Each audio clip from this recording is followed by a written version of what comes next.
అంటే అంత నిరంతరంగా ఆమెనే చూస్తూ ఉన్నాడన్నమాట.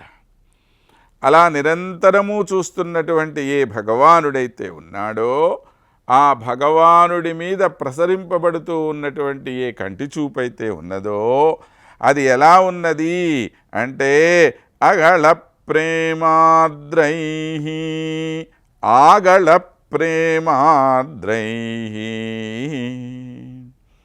ఆగళం అంటే కంఠము వరకు అని అర్థం. అంటే ఇంతదాకా ప్రేమ నిండిపోయి ఉన్నటువంటిది. బాగా తిన్నామనుకోండి, ఎక్కడి దాకా, అమ్మ గొంతు దాకా వచ్చిందండి అంటాం.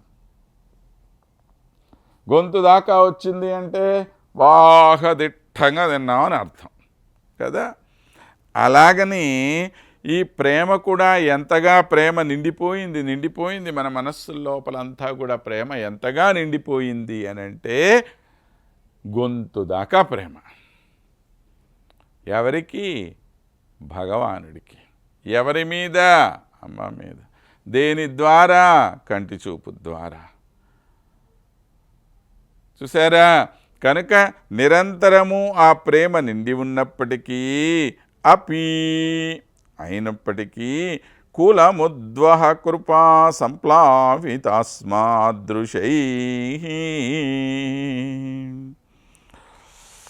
ఇది ఒకవైపు ప్రేమ అంటే భగవానుడి మీద ఈమె మీద భగవానుడికి ఉన్నటువంటి ప్రేమ అనేటువంటిది ఒక పక్కన పెట్టండి.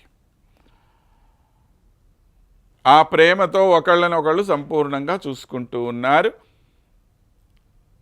కానీ ఈ ప్రేమని మించినటువంటి దయా అనేటువంటిది ఒకటి నీ కంటి చూపులో ఉంది. అది ఎంత గొప్పగా ఉన్నది అంటే కట్టలు పొర్లి ప్రవహించేటువంటి దయ. ఇందాక ప్రేమ ఎంతవరకు ఉందన్నాం మనం? గొంతు వరకు ప్రేమ అన్నాం. అంటే స్వామి మీద అమ్మకుండేటువంటి, అమ్మ మీద స్వామికి ఉండేటువంటి ప్రేమ గొంతు దాకా ప్రేమ అనుకోండి. కానీ దాన్ని మించినటువంటి దయ కూడా ఆ చూపుల్లోనే ఉంది. ఈ దయ ఏమవుతున్నది?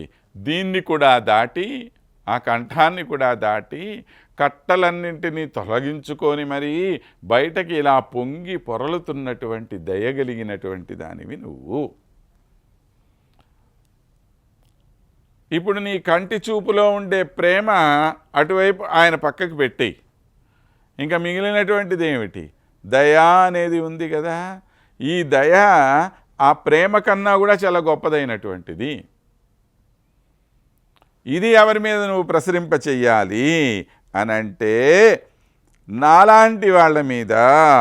అస్మాదృశై, మా వంటి తక్కువ స్థాయి వాళ్ళు ఎవరున్నారో వాళ్ళందరి మీద నువ్వు ఈ దయావర్షాన్ని అలా కురిపింపచెయ్యమ్మా